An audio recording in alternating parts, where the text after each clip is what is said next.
এইফালে এয়া healthy breakfast ready হৈ গ'ল। এয়া হৈছে মগু দালি আৰু ওটছৰ পনীৰ বাটাৰ মছলা।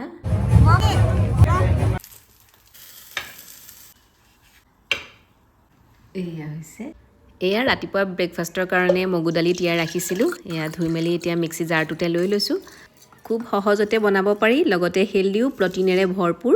এইফালে মগু দালিখিনি দিলোঁ, তাৰপিছতে 1 কাপ দিলোঁ ওটছ, লগতে দিলোঁ ধনিয়া অলপ, আদা এটুকুৰা আৰু লগতে কেঁচা জলকীয়া এটা। গোটেইখিনি অকণমান পানী দি মিক্সি জাৰত মাৰি ল'লোঁ। এইফালে এয়া এনেধৰণৰ পেষ্ট ৰেডি হৈ গ'ল। আৰু ইয়াতে এতিয়া দিছোঁ নিমখ, জিৰা গুড়ি অকণমান আৰু দিছোঁ অকণমান চাট মছলা। গোটেইখিনি ভালদৰে মিক্স কৰি লৈছোঁ। খুব বেছি পাতলো নহয় আৰু বেছি ডাঠো নহয়, তেনেকুৱা ধৰণৰ এটা কনচিষ্টেঞ্চি তেনেদৰে ৰাখি দিলোঁ। আনহাতে ষ্টাফিঙৰ কাৰণে এয়া মই ৰেডি কৰিছোঁ। বইল আলু লৈ লৈছোঁ 2টা, ভালদৰে এতিয়া এয়া মেছ কৰি লৈছোঁ। তাতে এতিয়া দিছোঁ অলপমান পনীৰ। গোটেই পনীৰখিনিও এনেদৰে হাতেৰে মোহাৰি দিছোঁ। লগতে দিছোঁ অলপমান পিঁয়াজ, কেঁচা জলকীয়া কেইটুকুৰামান আৰু নিমখ দিছোঁ, লগতে জিৰা গুড়ি অকণমান, লগতে চাট মছলা অকণমান। আৰু গোটেইখিনি ভালদৰে এতিয়া সানি লৈছোঁ। এইখিনি আমাৰ ষ্টাফিঙৰ কাৰণে ৰেডি হৈ গ'ল। আপোনালোকে ডোচা এনেদৰে প্লেইনকৈও বনাব পাৰে। মই ভিতৰত ষ্টাফিং দি বনাম, যিহেতু তেতিয়া খাবলৈ খুব বেছি টেষ্টি হয়। আৰু এইফালে এনেদৰে পানী এচলো ছটিয়াই গৰম টাৱাখনতে এনেদৰে মেলি দিছোঁ। আৰু ছাইডতে এইফালে ঘি সানি দিছোঁ। আৰু এয়া ষ্টাফিংখিনি দি দিছোঁ, লগতে অলপমান বাটাৰো দিছোঁ। বাটাৰখিনি ধুনীয়াকৈ মেল্ট হৈ আহিব আৰু লাহেকৈ দেখিব অলপ পিছতেই ছাইডকেইটা ওপৰলৈ উঠি আহিব। আৰু তেতিয়া আমি এনেদৰে ভাজ এটা দি দিম। আৰু এয়া আমাৰ প্ৰটিনেৰে ভৰপূৰ ডোচা ৰেডি হৈ গ'ল।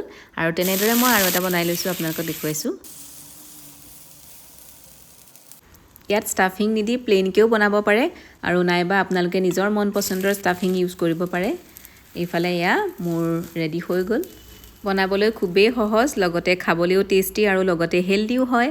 এয়া আজি ব্ৰেকফাষ্ট এনেদৰেই ৰেডি কৰিলোঁ দেওবাৰৰ দিনা। লগতে মই এয়া চচ দি দিছোঁ। জীয়াক এতিয়া খাবলৈ দিওঁ, তাইৰ আৰ্ট স্কুল আছে আৰু খাই মেলি তাই যাব। আৰু ৰুটি বনালে বৰকৈ খাবলৈ মন নকৰে, সেইকাৰণে এনেদৰে বনাই দিওঁ অকণমান বেলেগ বেলেগ টেষ্টত। এইফালে খাই বৈ জীয়াও ওলাই গ'ল, ময়ো খাই মেলি ল'লোঁ। তাৰপিছত এয়া 2টা পেকেট আনি থোৱা আছিলে অনলাইনৰ পৰা। এতিয়া ভাবিলোঁ আজি এইকেইটা অকণমান লগাই দিওঁ। এয়া হৈছে লেটুছৰ চিডছ। এইফালে ৰেডি কৰিয়ে থৈছিলোঁ থাৰ্মকলৰ এই কাৰ্টুনটোত। এইবাৰ প্ৰথমবাৰৰ কাৰণে লগাবলৈ লৈছোঁ, কেনেকুৱা হয় আৰু নাজানো। এই 2টা ভেৰাইটিত আহিছে, এটা ৰেড কালাৰত আৰু আনটো নৰ্মেল কালাৰটো গ্ৰীণ কালাৰ। এনেকুৱা ধৰণৰ চিডছখিনি এতিয়া লগাই চাওঁ কেনেকুৱা হয়। পিছত আপোনালোকক দেখুৱাম বাৰু ৰিজাল্টটো। 2টা কালাৰৰ চিডছে দি দিছোঁ মই কাৰ্টুনটোত, কেনেকুৱা হয় আৰু পিছত দেখা যাব।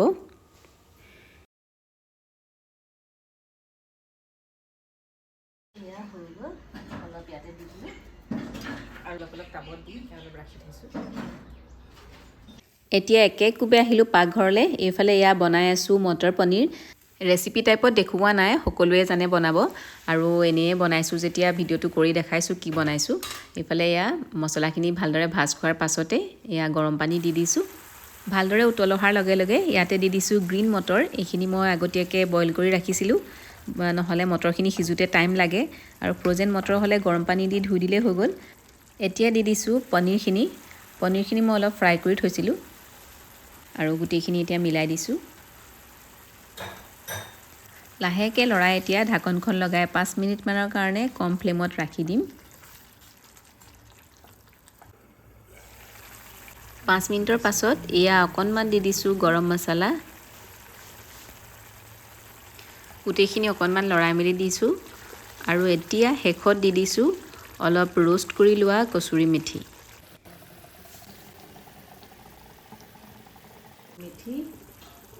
অকণমান লৰাই এতিয়া ঢাকনখন লগাই দিলোঁ, যাতে ইয়াৰ গোটেই ফ্লেভাৰটো পনীৰখিনিত সোমাই পৰে।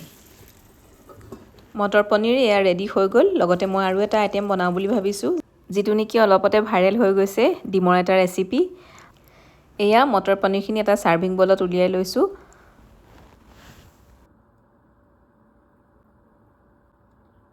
এয়া মটৰ পনীৰ ৰেডি।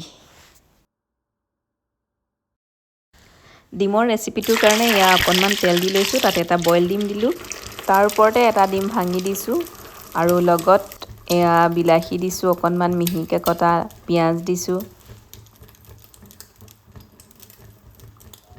কেইটুকুৰমান কেঁচা জলকীয়া, ধনিয়া পাত, লগতে দিছোঁ সোৱাদ অনুসৰি নিমখ, এইফালে দিছোঁ অকণমান জিৰা গুড়ি, লগতে ৰেড চিলি পাউডাৰ, অকণমান জিৰা গুড়ি।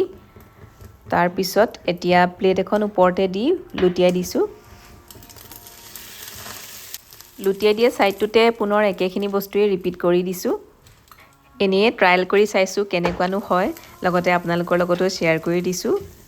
আপোনালোকেও চাগে ইণ্টাৰনেটত দেখিছে এই ভাইৰেল ডিমৰ ৰেচিপিটো, আৰু মোৰ কেনেকুৱা হৈছে জনাব আপোনালোকৰ ৰিভিউ।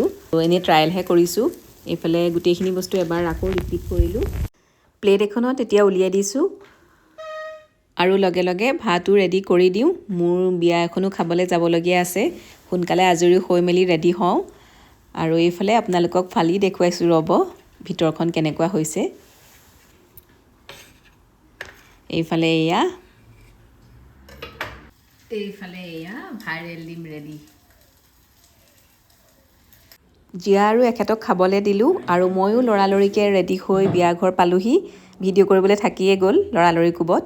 আৰু এইফালে এয়া হৈছে আমাৰ কইনাজনী, আৰু আজি বিয়া খাবলৈ আহিলোঁ। মোৰ এক্স ষ্টুডেণ্টৰ বিয়া, কলিঙৰ লগত আহিছিলোঁ। আৰু এইফালে আপোনালোকক অকণমান এনেই পৰিৱেশটো দেখুৱাই দিছোঁ।